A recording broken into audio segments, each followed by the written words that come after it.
식사할 때 폴트를 끌어놓고 식사를 하라고 그런 얘기를 합니다. 점심 식사가 준비되어 있으니까 마음 푹 놓고 오늘 많이 드려야 될 것 같습니다.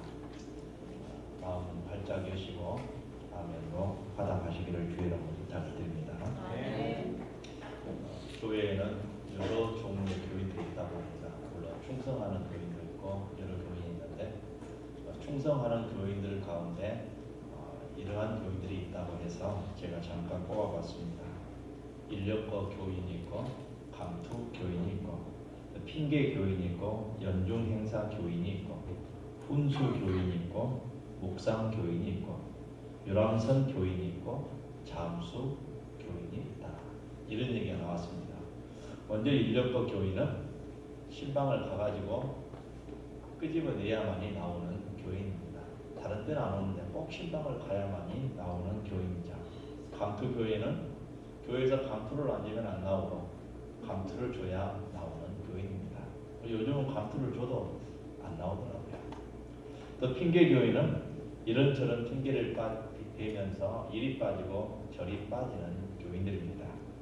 또 연중 행사 교인은 보통 아이들 크리스마스 때 많이 나오고 성경학교 때 많이 나오는 것처럼 이런 행사 있을 때만 인사치레로 얼굴을 내비치는 그런 교인이 있습니다. 또 훈수 교회는 교회에 나와서 이러쿵저러쿵 비판하고 또 이래야 하는데 저래야 되는데 평가하는 교인입니다. 또 묵상 교인이 있습니다. 예배를 시작하면 조는 교인이 있다는 얘기입니다. 아주 묵상을 잘해요. 유람선 교인은 이 교회 저 교회 왔다 갔다 하면서 유람선을 타보고 야 좋다. 또 가다가 실증이 나면 또 다른 데로 가서 야 좋다 경치 좋다 하면서 다니는 유람선 교인이 있습니다. 혹시 우리 교회에 있다면은 우리 새성교회에 정착하셔서 새로운 은혜를 경험하시기를 바랍니다. 마지막으로 잠수 교인이 있습니다. 이 잠수 교인은 내가 다니는 교회에 누가 내가 있다는 사실도 모르게끔 그냥 왔다가 있는가 싶은데 사라져 버립니다. 그런 교인이 있습니다. 이순신 장군이 죽으면서 나의 죽음을 알리지 말라 하면서 죽었습니다. 자신이 그리스도의 사실을 누구에게도 알리는 것을 싫어하는 사람, 그런 사람이 있습니다. 부탁한 그런 사람이 있는데 천국에 가면 세 가지 말이 유행한다고 하는데 하나는 천국에 오니까 이렇게 좋은지 몰랐다. 너무너무 좋다는 얘기와 또 하나는 누가 안 보이네 하는 말. 누가 안 보이네 하는 말. 세 번째는 쟤도 왔어? 이 말이에요. 안 올 것 같은데 와 있다는 얘기입니다. 마지막 말은 잠수 교인을 두고 하는 말입니다. 교회는 잘 안 보인 것 같았는데 천국에 와 있다는 얘기죠. 그러면 이런 부류의 사람들의 공통적인 특징이 있습니다. 오늘 충성하며 사는 분은 제가 얘기를 안 했습니다. 그러나 이 부류에 속한 사람들은 어떤 유형이 공통적인 특징이 있냐면 이 사람들은 하나님을 인격적으로 만나지 못했든지 못했을 수가 있다는 얘기입니다. 그런지 만났다고 하더라도 하나님의 마음을 정확하게 알지 못하고 신앙생활을 했든지 두 가지 중에 하나입니다. 여러분이 모두 하나님을 인격적으로 만났습니다. 만났는데 하나님 아버지의 마음을 잘 모르고 신앙생활을 하면은 바로 이런 유형의 교인들이 되어가고 있다는 사실이고 또 그런 교인이라는 얘기죠. 세상의 인간의 생각으로 이해할 수 없는 것 참 많습니다. 그렇지만은 그 중에 자신이 부모가 되어보지 못한 이상 그 부모의 마음 알 수가 없는 것이죠. 그게 자식의 마음입니다. 그래서 부모님들이 하시는 말씀 너도 애 낳고 살아봐라 이 얘기를 하십니다. 하도 답답하면 그러는 거예요. 너가 부모가 되어봐야 내 심정을 안다라는 얘기죠. 한 문명 작가가 아버지의 눈물을 가슴에서 흐릅니다라는 시가 있습니다. 제가 한번 읽어드립니다. 아버지는 멀리 바라봅니다. 멀리 바라보기에 허물을 잘 보지 않습니다. 멀리 바라보면 미운 사람도 사랑스럽게 보입니다. 멀리 바라보기에 그리움만 많습니다. 여러분의 아버지를 한번 생각해 보십시오. 죄송합니다. 오늘 아버지의 마음이기 때문에 어머니의 얘기는 조금 다음에 하도록 하겠습니다. 우리 어머니 되신 분들 이해하시고 말씀을 들으시면 감사하겠습니다. 자식들의 먼 후일을 바라보고 그 힘든 삶의 자리에서도 너털 웃음으로 참아냅니다. 자존심이 무너지고 굴욕감을 참아내면서도 미소 지으며 집안을 들어서는 아버지. 아버지는 말 못하는 바보처럼 말이 없습니다. 표현하는 것이 작아서 자식들로부터 오해를 받기도 합니다. 아버지는 눈물도 없고 잔종도 없는 돌 같은 사람입니다. 말이 없기에 생각이 더 많고 사랑의 표현이 약하기에 마음의 고통은 더 많은 것이 아버지의 마음입니다. 아버지는 작은 사랑에는 인색하지만 큰 사랑에는 부자입니다. 대범하게 용서하고 혼자서 응어리를 풀어내는 치료자입니다. 멀리 바라보기에 내일을 예견합니다. 자식을 바로잡으려 때론 사자우처럼 집안을 울려도 자식들이 눈가에 눈물이 흐를 때 아버지의 눈물은 가슴에서 강물처럼 흐릅니다. 아버지의 사랑은 보이지 않고 잡히지 않습니다. 그래서 아버지의 사랑은 아버지가 이 세상을 떠나야 알 수 있습니다. 이런 시입니다. 우리가 하나님을 아버지고 아버지로 섬기고 또 사랑하고 그렇게 고백하고 그에게 영광 돌리는 삶을 원한다고 우리는 합니다. 그래서 하나님께 영광 돌립시다. 하나님께 영광 돌립니다. 합니다. 그러나 정작 하나님 아버지의 그 뜨거운 사랑과 그 마음을 모르면서 영광 돌리자고 얘기할 때가 많다는 얘기죠. 다시 말하면 내 식대로 하나님 아버지께 다가간다는 사실입니다. 내 방식대로. 아버지의 방식대로 가야 아버지가 기뻐하는데 내 방식대로 아버지 사랑합니다라고 표현하기 때문에 아버지의 마음이 아프기만 하죠. 성경에서 우리를 창조하신 목적을 하나님께 영광을 돌리고 하나님을 즐거워하고 하나님을 찬송 받으시기 위해서 지으셨다고 하셨는데 나는 나의 영광과 나의 자손의 영광만을 위한 목표로 우리 인생을 살아가고 있지 않은지 한번 생각해 보아야 합니다. 하나님께 기도합니다. 하나님 내 자녀들이 공부 잘하고 튼튼하게 잘 자라고 이 세상에서 큰일 할 수 있도록 도와주십시오. 모든 기도가 자녀들을 위해서 자기의 일들을 위해서 기도가 집중되고 있습니다. 하나님의 영광은 딱 한마디. 하나님 아버지 감사합니다. 처음 기도할 때 한마디.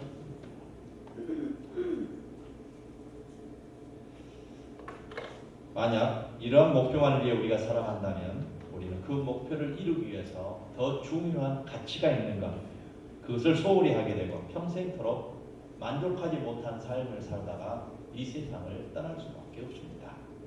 취업사이트인 잡코리아에서 작년 11월에 한 설문조사에서 현재 경제적으로 만족한 생활을 하고 있습니까? 라는 질문을 했습니다. 전체 응답자의 76%가 아닙니다라고 대답을 했습니다. 더욱 주목할 만한 사실은 나이대가 높아갈수록 불만족스럽다는 얘기입니다. 무엇 때문이라고 생각하십니까? 그것은 우리 대한민국의 삶의 질이 좀 높아졌습니다. 삶의 질이 높아졌어요. 또 설사 자신이 정한 목표에 도달했다 할지라도 또 위로 목표에 잡아서 또 나아갑니다. 허리띠를 또 졸라맨다는 사실입니다. 행복을 추구하면서 자연을 또 하나님께 주신 그 모든 것을 누리며 살아가는 삶이 아니라 어떻게 했든지 그 위로 더 올라가려고 하는 그런 목표만 있기 때문에 결국은 허리띠를 풀어놓고 마음 편하게 살아갈 수 있는 시간이 적다는 얘기입니다. 그러면서 나는 행복하지 않다라고 생각하면서 황혼기를 맞이하는 사람들이 많이 있다는 사실이죠. 소유가 인생의 행복을 가져들지 않는다는 것을 너무 늦게 알았고 인생의 순간순간마다 만족하는 법을 알지 못하고 살아왔던 우리 인간의 삶의 모습이라고 말할 수 있습니다. 지금 여기 계신 60 이상 되신 분들 쭉 한번 생각해 보세요. 행복하십니까? 자녀들을 낳아놓고 자녀들을 위해서 젊었을 때 열심히 일해서 이 자녀들이 대학에 들어가고 취직해서 결혼하고 아이 낳고 살면은 될 것이라고 생각했는데 지금 와서 한번 쭉 터놓고 생각해 보세요. 행복하십니까? 아마 행복하지를 못할 것입니다. 반신반의해요. 대답을 선뜻 할 수가 없습니다. 행복한 것 같기도 하고 아닌 것 같기도 하고. 이분은 좀 나은 편이에요. 이분이 나은 편입니다. 소유가 행복을 가져다 주지 않는다는 것을 너무 늦게 알았던 결과가 자기 인생을 되돌아보는 그때 회의감을 느낀다는 사실이죠. 하나님은 우리를 부욕해 하시는 분이고 우리에게 복을 주시는 분이십니다. 우리는 그것을 누릴 수 있어야 하지만 돈과 물질을 섬기고 있기 때문에 돈과 물질 때문에 하나님 주시는 복과 부요함을 누릴 수가 없는 것이죠. 오늘 본문에 등장한 둘째 아들이 바로 이런 종류의 사람입니다. 교회 마당만 밟고 있다가 믿음이 갑자기 깊어진 경우가 아니면은 처음으로 예수를 믿기 시작한 사람의 동기를 보면 가진 것을 다 잃고 나서 주님 앞에 돌아오는 경우가 많이 있습니다. 오늘 둘째 아들도 자신이 받을 품짓이 있지만 아직 관리할 능력이 되지 못한 사람들이었습니다. 우리는 무엇인가를 줄 때 관리할 능력 있는 사람에게 그만큼 줍니다. 초등학생에게 100만 원을 줘보세요. 관리할 수 있겠습니까? 100명 중에 한 명은 모르겠습니다. 그러나 거의 관리를 잘 하지 못합니다. 관리할 수 있는 능력이 있어야 됩니다. 그런데 이 둘째 아들은 자기 재산을, 자기의 탤런트를 관리할 수 있는 능력이 없었던 사람 같아요. 보면은 나옵니다. 뒤에 보면 나오죠. 반강제적으로 재산을 물려받아서 아버지의 집을 떠나버립니다. 13절에 보니까 먼 나라에 갔다 오기로 합니다. 아예 아버지의 간섭과 영향을 받기 싫다는 얘기입니다. 교회에서 신앙생활을 했지만은 교회에서 떠나버렸습니다. 교회 다니는 사람과 목사님과 모든 사람의 간섭을 싫어하는 곳으로 떠났다는 얘기입니다. 단절되었다는 얘기입니다. 그러나 인생은 그 뜻대로 풀려가지 않았습니다. 얼마 지나지 않아 그 재산을 관리하지 못해 다 써버리고 말았습니다. 그날의 흉년까지 들어서 먹을 것이 없어서 먹을 것까지 걱정하는 그런 신세로 전락하게 되었습니다. 그래서 그는 돼지치는 사람이 되었죠. 유대인들의 전통에 돼지를 친다는 것은 아주 부정한 사람으로 간주되어 있었습니다. 돼지가 먹는 쥐염 열매를 먹는다는 것은 인간 이하의 삶으로 추하겠다는 것을 표현해주고 있는 내용입니다. 그러나 그러한 돼지 쥐염 열매도 풍족하게 먹을 수 없는 그런 형편에 처하게 된 것이죠. 본문에서는 그가 돼지 먹는 쥐염 열매로 배를 채우고자 하는데 그것마저 주는 사람이 없다고 말합니다. 그러면서 아버지 집의 하인을 떠오르게 됩니다. 품꾼을 떠올립니다. 그는 자신의 신세를 한탄하면서 내 아버지에게는 양식이 풍족한 품꾼이 얼마나 많은가. 나는 여기서 주여 죽는구나 라고 하소연하는 장면이 나옵니다. 사람이 가장 서러운 것이 배고픔의 서러움이라고 얘기합니다. 굶어서 죽게 될 수 있는 상황에 닥치게 되었습니다. 이 둘째 아들 풍족하게 먹고 살고 입고 살고 누리면서 살았던 이 아들이 이제는 그것을 할 수 없는 배고픔을 걱정하는 그런 신세로 전락하게 된 것이죠. 그러니까 아픔은 아마 더했을 것입니다. 부잣집 아들로 살다가 거지가 되었으니까 그 아픔이 더 처절했다는 얘기입니다. 이스라엘 사람들은 인간의 완악함을 빗대서 랍비들은 이렇게 말합니다. 이스라엘 사람들이 쥐염 열매를 먹게 될 때 그들은 회개한다. 이런 얘기가 있을 정도입니다. 쥐염 열매를 먹을 정도가 되어야 회개한다는 것입니다. 이렇듯 하나님을 떠난 인간의 비참한 모습이 어떤 것인지 상징적으로 보여주고 있는 것입니다.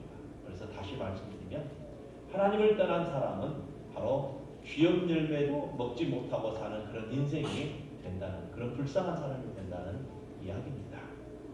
이제 둘째 아들이 선택과 결단을 해야 될 때가 다가왔습니다. 더 이상 이대로는 지낼 수가 없는 상황입니다. 그는 아버지께로 가기로 마음을 먹습니다. 일어나 아버지께로 가자고 결단합니다. 내가 일어나 아버지께 가서 이르기를 아버지 내가 하늘과 아버지께 죄를 지었사오니 지금부터는 아버지의 아들의 일컬음을 감당치 못하겠나이다. 나를 품꾼의 하나로 써주소서. 이렇게 말하리라 다짐하고 스스로 집으로 돌아갑니다. 둘째 아들은 철저하게 회개하고 있는 것입니다. 회개는 행동을 돌이키는 것입니다. 가던 길을 다시는 가지 아니하고 가던 길을 포기하고 돌아오는 것이 회개입니다. 마음 가운데 고백하기를 하늘과 아버지께 죄를 지었다고 말하는 것은 그가 믿음을 가진 사람이라는 것을 알 수 있습니다. 그래서 이 둘째 아들은 믿지 않은 사람이 이야기가 아니라 믿는 사람들의 이야기라는 사실입니다.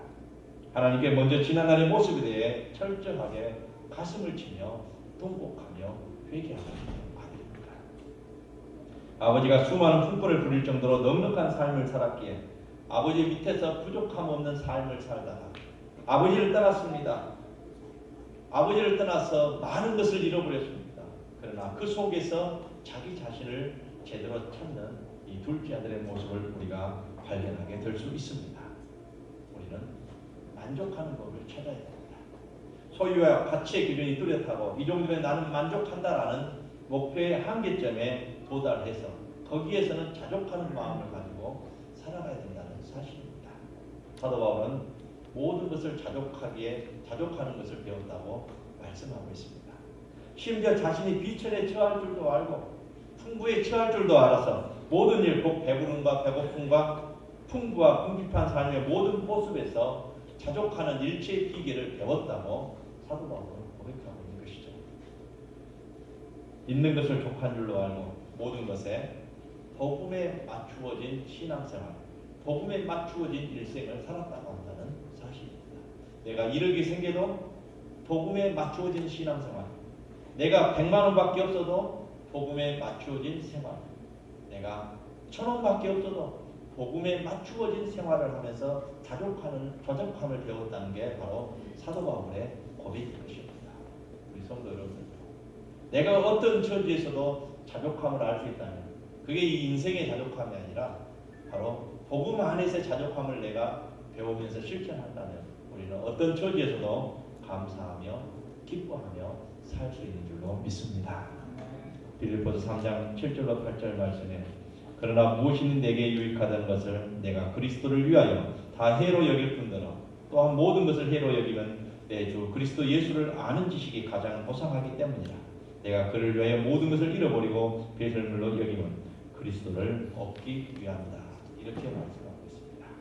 복음을 위해서라면, 잃어버린 영혼을 위해서라면, 나의 것을 잘라서 나도 부족하지만 내 것을 줄 수 있는 그런 마음을 가졌다고 말씀하는 것이죠. 로마서의 바울의 고백처럼 우리도 주를 위해서 살고 주를 위해서 죽을 수 있는 믿음의 자세. 한 사람의 영혼을 위해서는 내 것을 잘라주는 아픔과 헌신도 기꺼이 할 수 있는 우리 믿음의 성도들이 되시기를 부탁을 드립니다. 오늘 본문의 첫째 아들도 둘째 아들과 별반 다름없는 동일한 가치 기준을 가지고 살아갔던 사람이라고 말할 수 있습니다.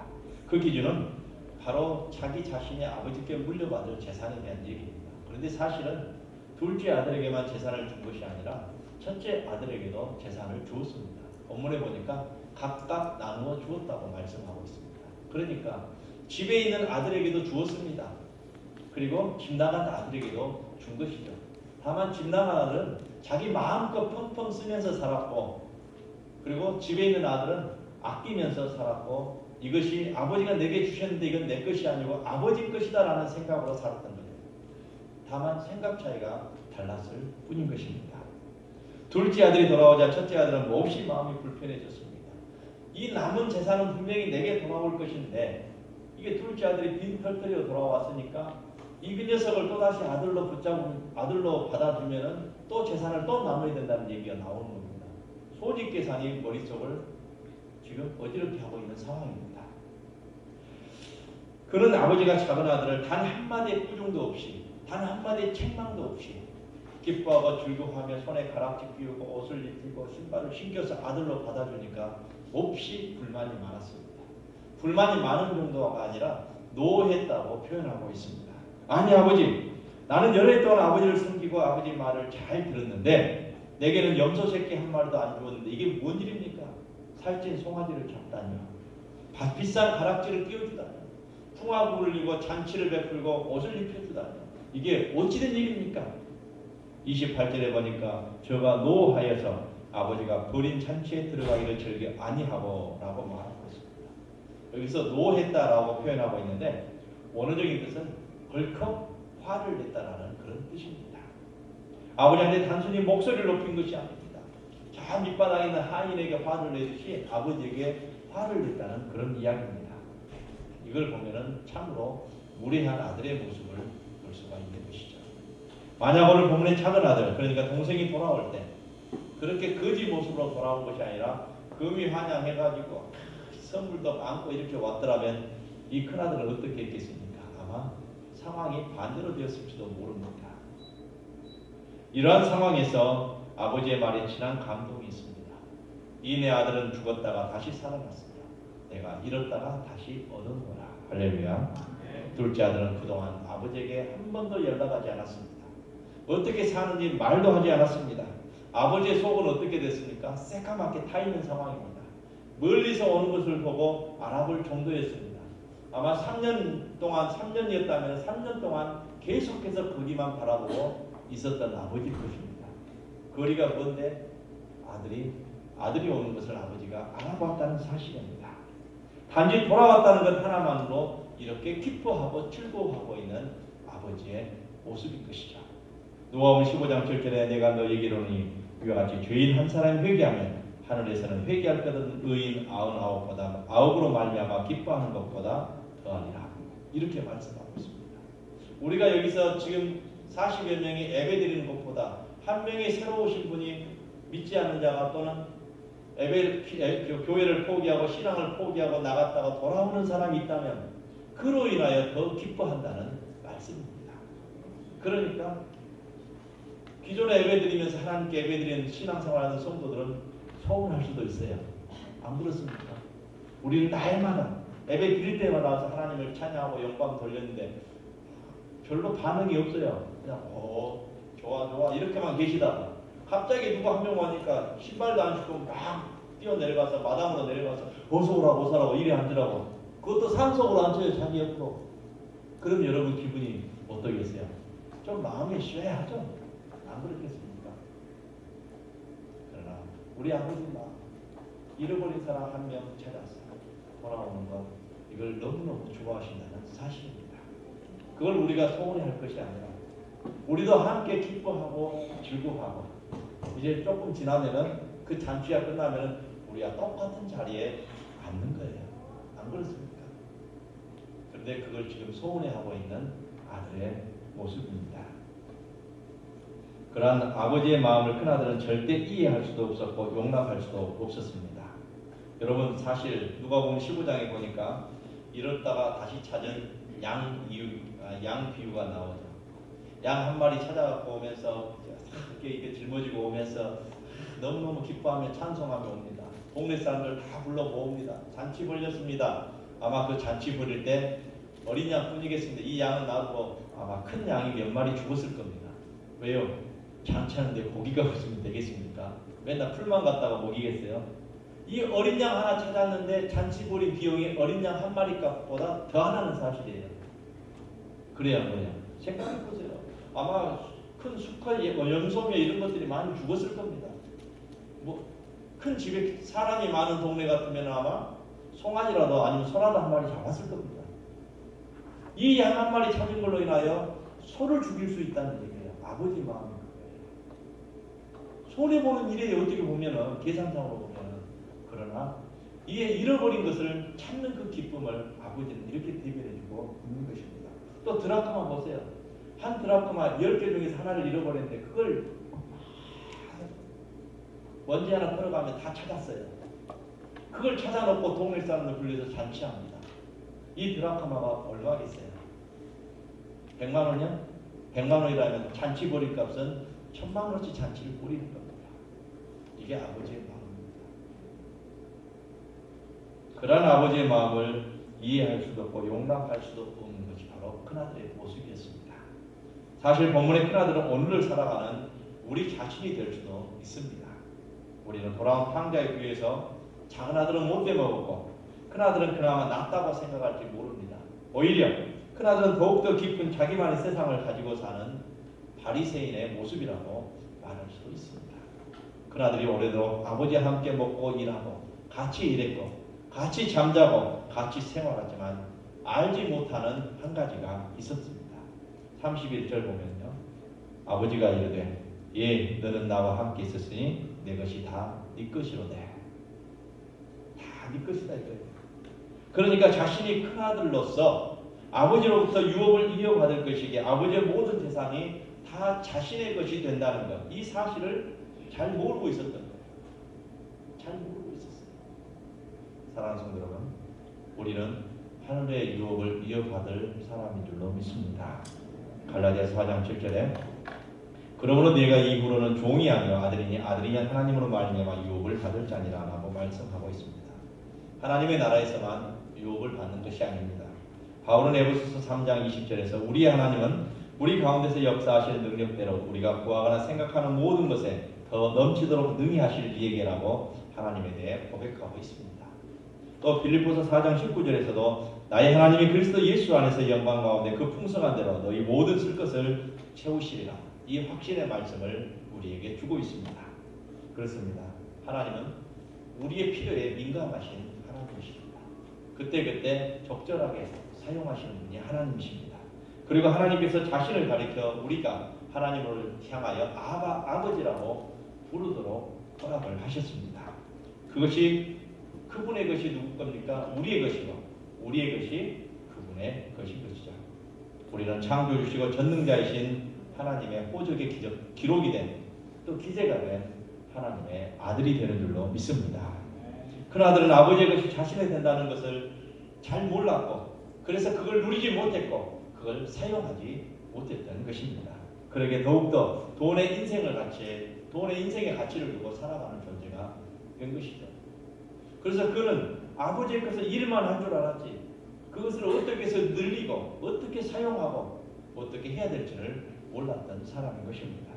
오늘 우리의 삶에서도 내가 하나님을 아버지로 믿고 있긴 하지만 여전히 오늘 문제에 등장한 큰아들과 같이 하나님 아버지의 마음을 모르고 살아갈 때가 많이 있습니다. 아버지의 공급하심을 믿지 못하고 내 것만 챙기려고 하는 그런 삶, 또 자신에게 돌아올 분깃만을 생각하는 사람들이 있다는 사실입니다. 여러분에게 돌아올 분깃은 이미 다 정해졌습니다. 아버지는 자신의 모든 것을 다 주려고 생각하고 계셨던 것입니다. 하나님도 하나님의 필요가 있었던 것입니다. 하나님도 구하는 것이 있었습니다. 여러분 하나님 구하는 게 무엇인지 아십니까? 하나님이 꼭 필요한 게 있어요. 우리에게 내가 이것이 필요하다. 너희들 나한테만 주라고 하지 말고 내가 필요한 것을 너희들도 좀 주라 라고 말씀하십니다. 무엇인 줄 아십니까? 잃어버린 겁니다. 잃어버린 한 영혼을 하나님은 필요로 하신다는 사실입니다. 내가 하나님께 거저 받았으면 또 하나님께 드릴 수 있는 마음의 자세가 필요한 줄로 믿습니다. 그렇습니다. 우리가 부모와 자식과의 관계에 있어서 부모는 자식에게 아무것도 해주지 않아도 잘 되기만을 바란다고 이야기를 합니다.